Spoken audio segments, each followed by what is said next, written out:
Well, it's come up here. Meeting is now streaming live on Facebook. Okie dokie. I think we're live. Hi, everybody. Hoping that we're live. This is our second go. Hopefully we'll hear from Brendan that we are live. We'll start again. Welcome, everybody. Welcome, Ciaran. Thanks, everyone, for your patience. We were late in starting because we had some technical difficulties. And so we're gonna start now. Thanks, everybody. Welcome to this live performance. And I'd like to thank our funders. I'd like to thank the pandemic, first of all, for creating the space. Culture Ireland, Facebook Ireland, and First Music Contact for supporting and funding this collaboration with myself and Ciaran during social distancing. My name is Siobhan Potter. I'm a beginner writer. I live in Limerick and work in Limerick. And I'm here with poet Ciaran O'Driscoll, and we're going to read some poetry tonight and we're going to talk about writing. Ciaran, welcome, and thank you for collaborating with me on this. Thank you. For those who don't know, will you tell us a little bit about yourself? Yeah, I'm living in Limerick, and I came originally to Limerick way back in 1986. I was born in County Kilkenny. I published 9 poetry books, a childhood memoir, a novel, and some criticism. And I did work in the College of Art up to 2007. You know that, Siobhan, because you were one of my students. And that's about it. Anything else I have to say will come as we go along. Great, I do remember you. Thank you. I think we'll probably talk a little bit about that later on. Do you have some poetry? Will we read some poetry and take it from there? Yeah. Cool. I'm going to read 2 poems now.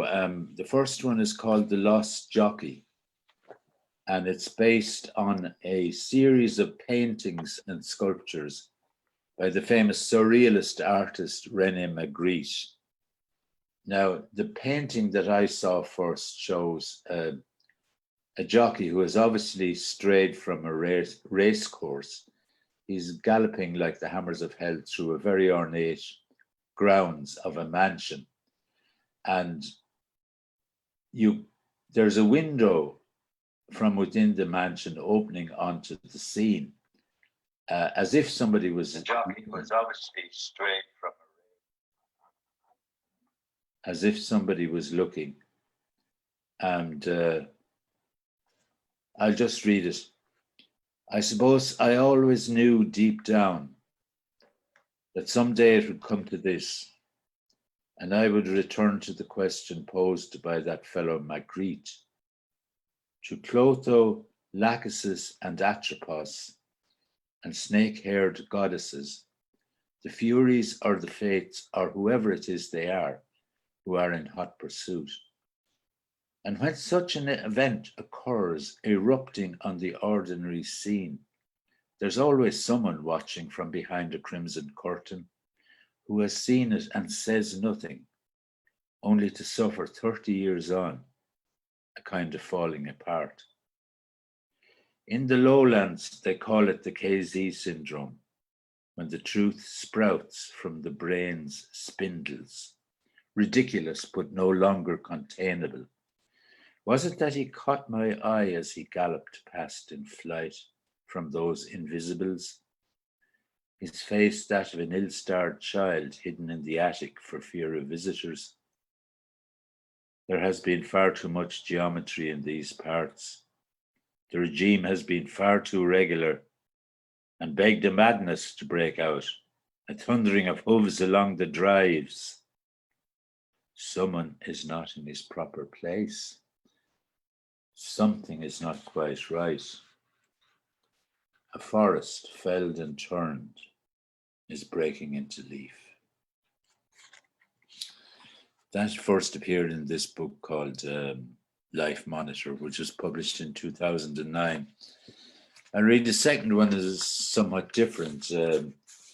It was published last June or July in the Irish Times. It's a poem called Kiss. and it's a poem that celebrates two women. The young woman, very young woman that gave me my first kiss a long time ago, and my wife, who is still with me and hopefully will be the last one to kiss me. Kiss. That they should come together like this, all the golden suns and rains and generations. When I had said goodbye, in her footfall that followed me, in her lips touching mine. Did she realize her kiss taught me what words could not, that nobody need stay bereft? Out of nowhere she came, and afterwards, when a decent interval had passed, she left. That's why my ear is trained on your footfall, which brings me back myself, its missing pith, the gathered light and tenderness of all that blossoms from the brush of breath on breath. Thanked be the universe that shaped the kiss, the feet by which I stumbled into this. Thank you, Ciaran. It was lovely, really nice. And I want to say a big hello to everyone who's joined us on Facebook. We have some people watching us live. Hello. Can't figure out how to do the interacting and the talking and the listening, so might have to do that afterwards. Thanks for reading. I'm going to do a little bit of reading as well. I'm going to read a poem. Well, tell us a bit about yourself. What do you think we should bash on, or what? Yeah, I live and I work in Limerick. I'm a beginner writer. I was a student of yours in the art college in the 80s, and I have a background in art and psychotherapy. I'm writing at the moment, and yeah, it's interesting. It's an interesting space, and I'm glad to be here. I'm glad to be here with you. So I have a little bit of work published. So I'm going to read this one. It doesn't have a title because only one poem has ever come with a title, and that's how it is. It seems to be part of becoming like a part of a larger body of work. So this was published early this year in spring. In the 3 breaths it takes for you to get to snoring, I watch your face fall backward through your life to a sleep that threatens to drag me into it. I'm grateful for the hatred snoring brings. 64 years of hurt cascading brings me beyond what I can do post-orgasm, breathing barely. Bed sharing is ridiculous. Bed sharing my bed is ridiculous. Our separate room policy, just that, a policy. I am not leaving this bed, my pillow. My first thought is never to wake you till you go to your own bed. Sleep is precious. Before I start thinking about getting your own pillow to smother you, I Google narcolepsy. If I can't love you, I can at least diagnose you. And the next one I have is, daily I listen to my life, frantic, looking for me, afraid that I have left it, refusing to leave or to let me. The way out is a not yet. Praying that the dog will not betray where I have us, folded into a crevasse between silences, waiting, head cocked, stillness my only own, tired of dialogue, but interested in monologue, listening to silence being searched and a settling in at the exit. It's distressed. I always come back. It hates me for that. Thanks, Siobhan. Thank you. Whew, getting a bit of a hot flush. Did anybody need to know that? I don't think so. Thanks very much.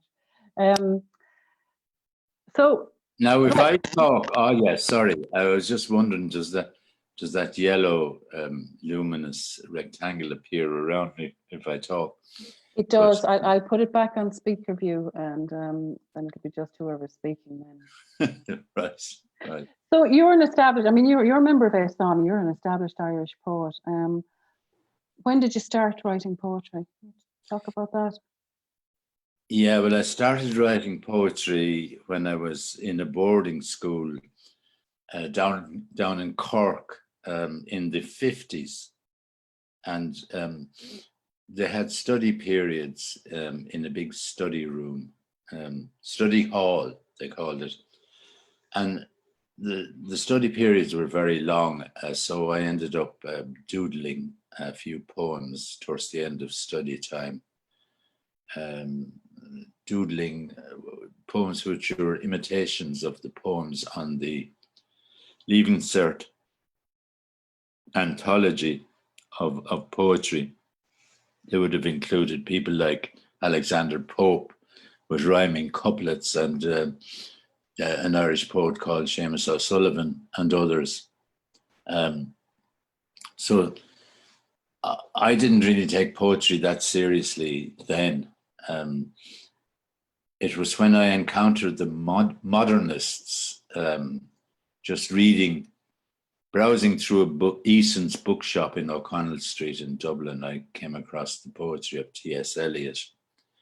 And I have to say, it was an absolute revelation to me, because he seemed to be speaking straight to me, whereas the poets that were on our Leaving Cert course were really historical. You know, they were speaking of a past, whereas somebody like T.S. Eliot seemed to have found a language for the present. And then I found W.B. Yeats, and I had the same sensation about him, and Ezra Pound. So I became an absolute modernist in my attitude to poetry. I also enjoyed reading Thomas Kinsella around that time. He was bringing out his first books. And I remember a poem of his called Baggot Street Deserta, which has a lovely image of my quarter inch of cigarette goes flaring into Baggot Street. Something like that. I don't know if it was the word flaring. So that was the second time I wrestled with poetry. I produced a lot of derivative poetry, but I was very pleased sometimes when I managed to write a poem which was, even though it was imitative of the modernists, still managed to say something that I wanted to say. The third time, as you'll gather from this, there was 3 periods of coming back to poetry, because I was coming and going from poetry a lot until later on in life, coming up to my 40s. Leaving the Capuchin order, I had a very difficult time adjusting to the secular world. You could summarize those difficulties as guilt, first of all, and secondly, bewilderment. Guilt for leaving a religious order that I had been in for 10 years, and bewilderment about the world outside. However, later I began to write and get a few poems published, and eventually that gave me some kind of self-confidence. Joyce was my hero in those days.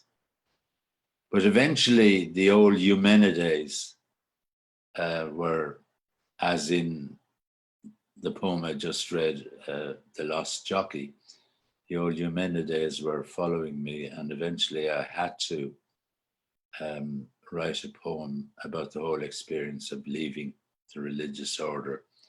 That I did around 1933, when I was already married and had a 4-year-old son. I'll just read the last section of that poem, which I'm in Assisi in the poem itself. Section 14 of the poem. I'm in Assisi, and it's dusk, and I'm looking at the Basilica of St. Francis. Take a last look at the floodlit facade, its enormous rose window guarded by griffins. Sunset blackens the plain below, and the winding road is a necklace of lights. The alternating pink and white of the limestone facings has seeded to an orange pallor and the doors are shut, the basilica is closed. And underneath all are the arched buttresses of silence, fastening reality to its slippery rock, and above is the silence of the sky crossed by a shred of cloud. And here, a pinprick, somewhere between the foundations and the dome of the universe, insignificant, hardly daring to breathe, are you. And yet you have survived and are surviving. Say goodbye to the haunting illusion that led you nowhere, the rose of the world that might be raised to the power of infinity. You have other matters to attend, different responsibilities. Finish your grieving now for what you were and might have been under the arch where the twin portals are closed as gates of the earthly paradise were to the old age of your father. Begin again as the saint began, not with a disembodied notion of universal brotherhood, but with a literal interpretation of loving in the here and now of brick and mortar.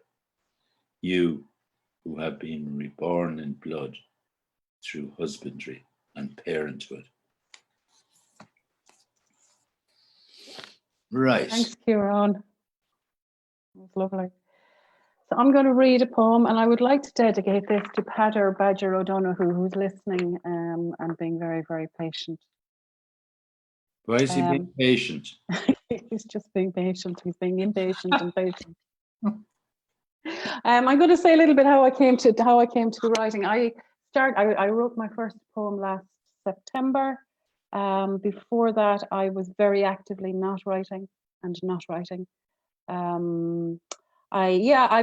been able to look back on it and see, when I was in school, there was poetry on the Leaving Cert, and I just couldn't bear it. I couldn't bear it. That, I can see now because I got in touch with what poetry can do, and I didn't want to be in touch with that at the time.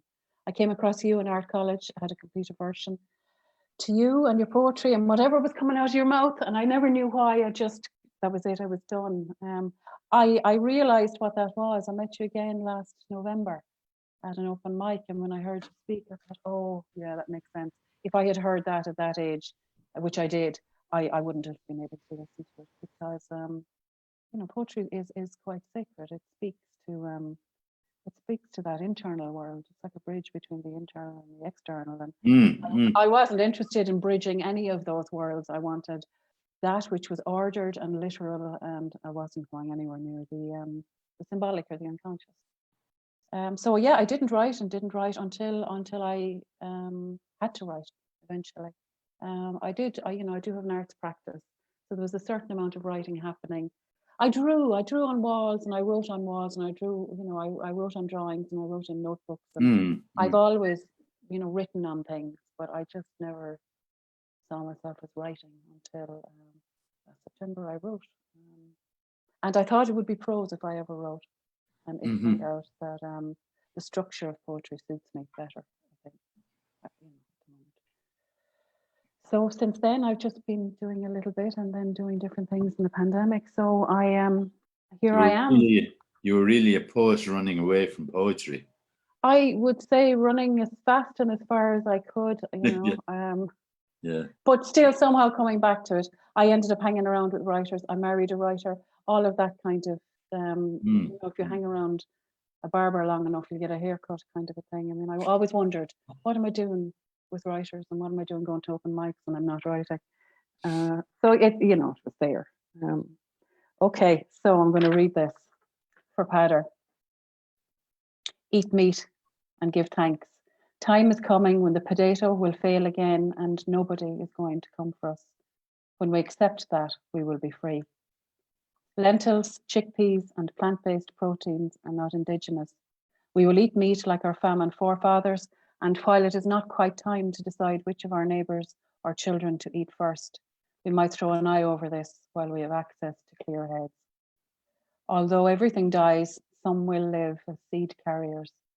Elect to thrive like the first forms that crawled out of water become mud. Rise from this mud changed, understanding there is no right to life. Thriving requires faith. Cast aside, it waits. Ecological is to be part of something too big to comprehend and to not need to. Fun fact, the virus doesn't care who is vegan or spiritual or a survivor. Soon we will be up on all 10 toes, running in bodies designed to run, driven like the dinosaurs, to die in our current iteration. Talking about surviving is not a tool. Rest easy, the planet will not die. It is changing to rid itself of us. Trying to arrest the death of a species misses the point. Death is as much part of life as life itself, and it's almost here. In time, there will be nothing left to burn but the tires we've tutted over, and burn them we will. Learn how to hunt, eat meat, eat it raw, enjoy the lentils. No one is coming to help us, and nothing is wrong. That was written just kind of the week before social isolation hit. Well, mine hit the week before that. I'm sure Leo Varadkar would be very interested in that poem. Do you think?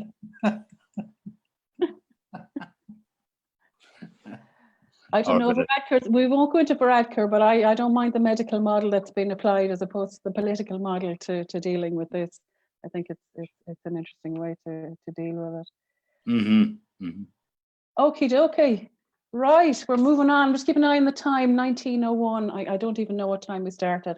But hello to anyone who's come on board on Facebook. Thank you for joining us. Myself and Ciaran are here. So we're going to talk a little bit now about how poems get made. Process. Will you talk a little, Ciaran, about how your poetry comes into being? And then I'll talk a little bit after that. Yeah. Inspiration, I suppose, is highly, it's not very much talked about now. And in many ways, that's probably a good thing, because I think poetry is 90% perspiration, and maybe 10. There is a very important 10% of inspiration, but how the inspiration manifests itself is very often through very hard work. And in the beginning, when I was married, let's say, and I was working half-time in the College of Art, and it was very important to me to do the 2.5 days that were left to me, that I did a lot of writing in those, worked very hard, and I always felt that I had to have something done by the weekend, and that led to a lot of anguish, unnecessary anguish, maybe, for myself, because I think I had a poem finished on Friday, and then I'd realize as we were driving away somewhere for the weekend that it wasn't finished at all, which meant I'd probably drink a few more pints, and eventually I'd relax into the weekend and come back, and off to the college again to meet people like Siobhan, people who would run a mile away from poetry. But luckily I wasn't particularly teaching poetry as such, but I did bring poetry in as much as I could into a syllabus which was supposed to cover art and society. I'm digressing now. Anyway, I got more relaxed as time went on. I'm not too worried about when and where I write now. And that's because I've kind of got a notebook, which is in my iPad now. iPhone is in my iPhone now. It used to be a paper notebook, but I got into the habit of jotting down things that occur to me, prompts, and even a few lines. And then on Mondays, I'd look through that notebook and see, is there anything there that I can continue? Now, I don't want to spend too much time talking about that. I want to just say that very often poems themselves are about the process of writing them. And that is not a very surprising thing. It's like, because poems are mysterious, like other art forms. It's a mysterious thing, and it's a very rich thing.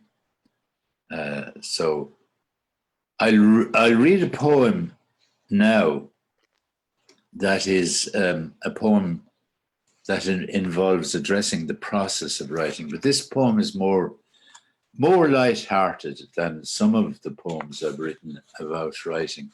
You know, a poem about not being able to write is the more usual one. You kind of try and kick yourself into producing a poem by. Anyway, let me read this. It's late poem. Now that there's nothing more to say, make a pronouncement. See, that's like the poet. The first line is, now that there's nothing more to say, and the second line is, make a pronouncement. In other words, even if there's nothing more to say, you've got to say something, as a poet. Now that there's nothing more to say, make a pronouncement to fend off the midges of mulish monotony and hush frenetic tracks that play in the background of your mind. Let it be known that the morning train, which always ran on time, thanks to discipline's dictation, is now more uncertain than a poetry magazine's date of publication. Spin it as something definite, to say there's nothing definite yet, that one could do much worse than travel by poetry. Who knows what metaphors take shape surreptitiously, with metonymy, hypallage, in the soothing clickety-clack of your speeding carriage, a passing stretch of lake, a hurtle of mountain tunnels, hendiadys, hendiadat. What deft arrangements, Miltonic or not, of telling epithets, after several near deaths at inhospitable stations, will greet your arrival in the mystery destination. So in a way, poem is like a process that leads to a mystery destination, as I see it very often. Now, Siobhan, will you take over from here and talk about your process? I mean, you should have some very interesting things to say, because as far as I should have plenty to say about process. Yeah, I do want to say that I love that line, that midges and mulish. Midges and mulish, what was the third word? midges of mulish, or whatever. Yeah, I mean, that's Midges of mulish monotony, I think. midges Yeah, and monotony. I love that line. Okay, process. And hello to everybody who's come on board. I see there's a couple of your old students have come on live and are watching, as well as some writers and peers from Limerick and around. So welcome everybody to Facebook. Really, they're all there watching us. I can't see anything like that, I don't know who's coming. It'll be there. It'll be there afterwards. So yeah, process. I am interested in process. I mean, So what do I like about the process of writing poetry? I mean, my practice as an artist really has just extended into writing. I mean, my practice was documenting experience. So I really see poetry as just like using a different pencil. It's the same. It's the same thing. It's the same research really that I'm at. I'm just using something else. I don't make that decision. The decision just gets made. So, what do I remember that? Will I be a painter next year? Maybe. I mean, who knows? I mean, I don't know. But at the moment, I'm writing. I respond. I'm a reactor. I react to stuff. I always have. But I've learned to use that in writing to respond. So to use that constant reacting to things, people, situations, prompts. I love a prompt. There's always something comes with a prompt, and to use that and to start. And I studied sculpture, so it makes sense to me to look in terms of like form and function. I mean, we had talked about this. So like, what's the function of the poem? So what comes? What's wanting to be said? So that comes with a hook, some line or some something comes, a word or a couple of words, and then I just get everything down in prose, and then it becomes quite a three-dimensional process. So it's like, how do I form this into something that's going to document the experience that's trying to come? And I am also, interested in creating experience through the reading or the hearing of it, so that it's describing an experience, but also maybe that you get taken through your own experience through it, and working with that in some sort of rhythm to see if that can happen. So if it's uncomfortable, it's great if people feel uncomfortable listening to it. I mean, that's the purpose of it. It's not just thinking uncomfortable, but there's a sensation of a discomfort, and that poetry has the capacity to work at that level. It's quite there's a depth to it. It can do that. All right.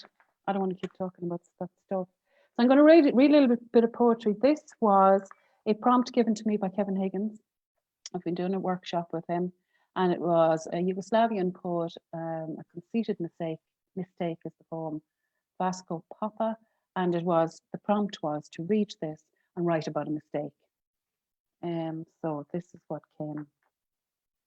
And for anyone who's just come in, there are no titles on any of them. One poem came with a title ever in my 8 months of writing, and they don't come with titles. They seem to be all one part of one big thing, not necessarily sequential, but I can see that there's pieces slotting into different areas. I'm going to stop talking. Okay. They made it. Then, finding it wrong, put it under the stairs, where they fed its hunger with guilt and food seasoned with shame, force-feeding it language to silence it, then drip-feeding it more. Promised that it could be outside if it left its clothes and its no behind. Collaging the maps they encouraged leaving, it homed like a pigeon from a slaughterhouse. On the first day of the rest of its life, they willed it 30 acres of clarity. The problem was, and always had been, that it was a wrong. The way out is clothed in no, and always will be.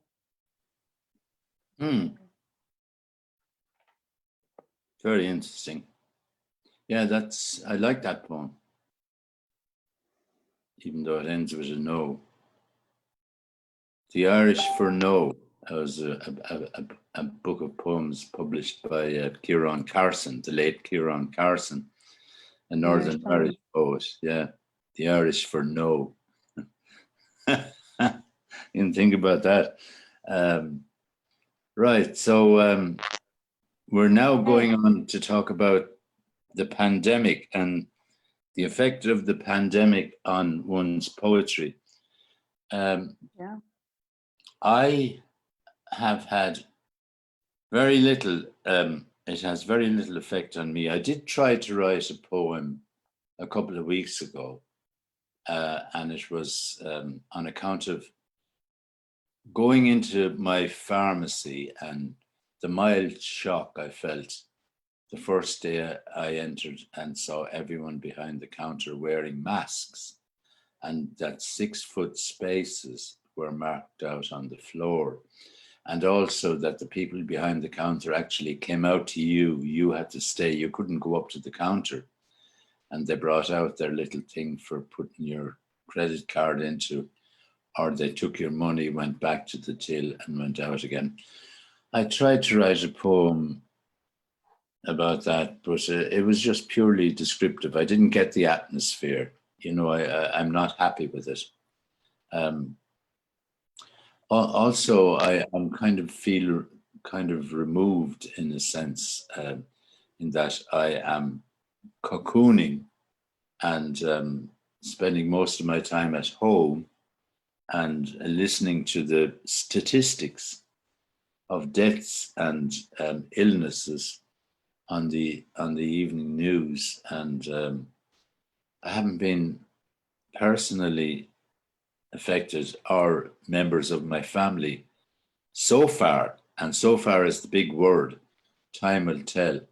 However, I do have one poem which I wrote about 5 years ago, and it has a kind of a feeling of unease, as you talked about this discomfort about the way things are going in life and in society. And it's called Carol, in other words, A Christmas Carol.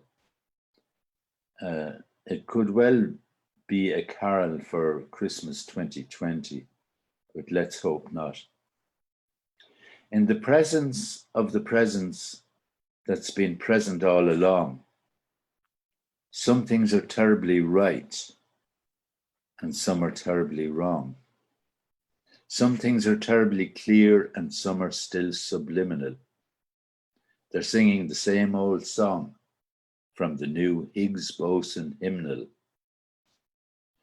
The octopus dreams of the fisherman's wife. The sea is a gift and an affliction. The trees outside my window are bare without exception. A full moon has shown up among branches' intricacies. The dishwasher's gulping water. The world has been brought to its knees. That's out of The Speaking Trees, my latest publication, which was published by Sir Vision Books in 2018. Thanks, Ciaran. I like that. That's on in the mail for me. I got an email this morning. Yeah, I think there's a bit of a delay. Anatoly, the editor, keeps putting stuff up on Facebook to say that people may expect delays, but they'll definitely get their books in the end. Okay. Yeah. All right. So I'm going to talk a little. The pandemic. The pandemic has been really great for me in many ways. I'm doing lots of stuff that I don't usually do, which is like live events on Facebook. I'm not writing as much as I'd like to, but I mean, I have lots of ideas of how much I'd like to be writing. I'm doing lots of other things. I've set up an online open mic. We're doing this. So it's giving me that that idea of being in connection with other people that I had been getting through open mics were a great forum for me. One, to edit, to read stuff and edit and hear it, and then as an editing process. I like open mics for that. So I missed that the minute I realized that was going to be gone. And also the human contact. I mean, I missed being around peers and social contact. So it's kind of put me into a position where I've had to reach out and create that space. I live alone. That is not an invitation for anyone now to change that. I'm just saying that. But it gave me that space to reach out to people and say, look, I need to keep in contact. And I've made contact with lots of people that I didn't have contact before the pandemic. So in that way, it's been great for me. And there's been some poetry happening. And there's been other different things that are like on the periphery of it, but not actually writing. But I think it all serves it. It isn't just, just writing poetry. There's things around it. So I'm going to read this, which was written during the pandemic. I've painted the cocoon white. I wanted to look nice when archaeologists find me, which reminds me of the contents of the filing cabinet. Hate mail, written in an attempt to come out from under history. Is it that narrative I want ending up in a museum? I have an opportunity to rewrite myself. I ask my living quarters what they are saying and whom to leave behind. Sad, mad, not sad enough, with my new fringe. I've made use of the hair clippers I bought my ex. He gave it back, along with all of the gifts I'd given him.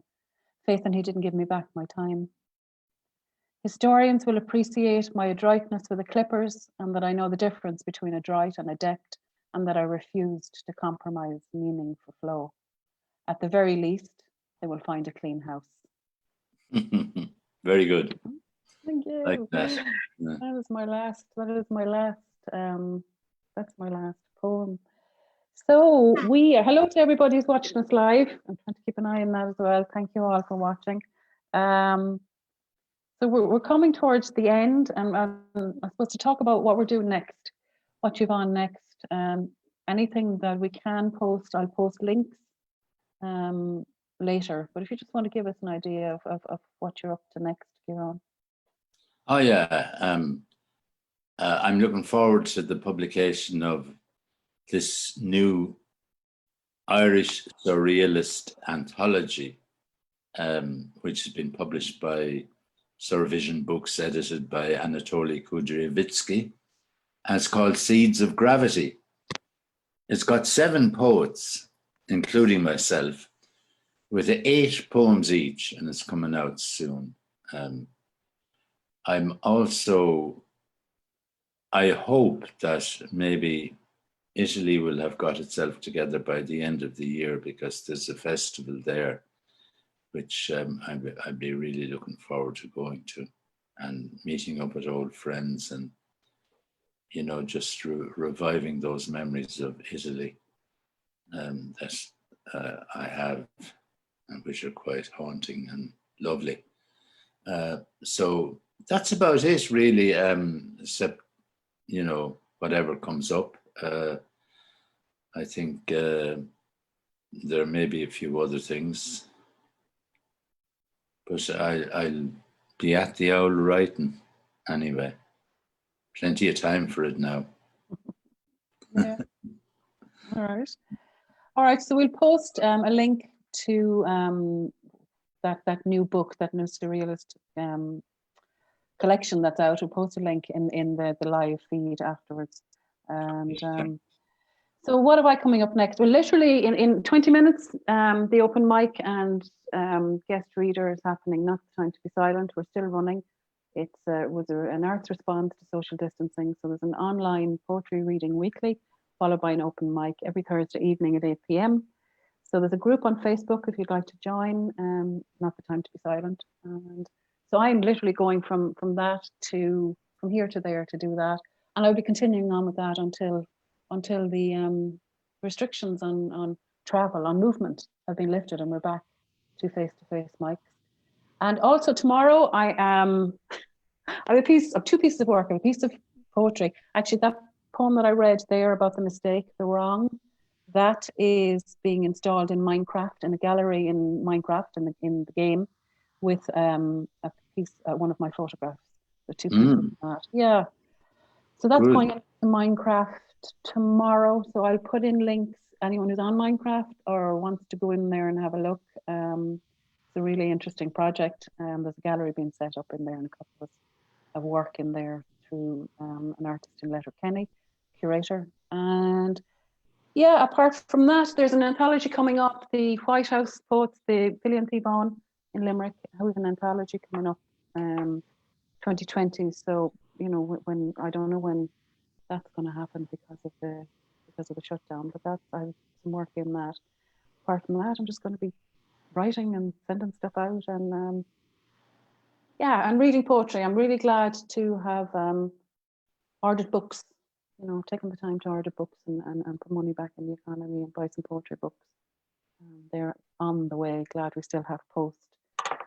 And that's it. So I'll post links to that at the end as well, to whatever's happening there if anyone's interested in coming to the open mic. We're set up now with guest speakers until the end of June, maybe some in July, but we're ready. We're ready anyway if we stay going that long.